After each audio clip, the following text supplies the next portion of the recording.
మిత్రులారా, తెలంగాణవాదం బహుజనవాదం రెండు ఒకటే.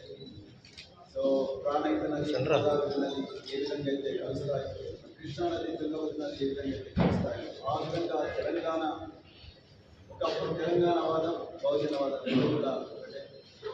తెలంగాణ కూడా ఆనాడు తరతరాల అణచివేత వల్ల చిక్కిపోయింది. మరి ఆ తెలంగాణకు విముక్తి కల్పించింది మరి ఆనాడు ఉద్యమకారులు కేసీఆర్ గారి నాయకత్వంలో.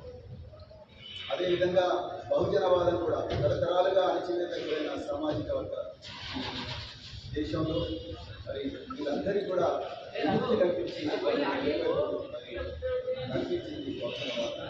ఈ రెండింటిలో కూడా అణచివేత కామంగా ఉంది, విముక్తి అనేది ఒక లక్ష్యంగా ఉంది. మరి ఈరోజు కేసీఆర్ గారి నాయకత్వంలో తెలంగాణ మరి గత 10 సంవత్సరాలు ఒక స్వర్ణ యుగాన్ని ఒక బలమైన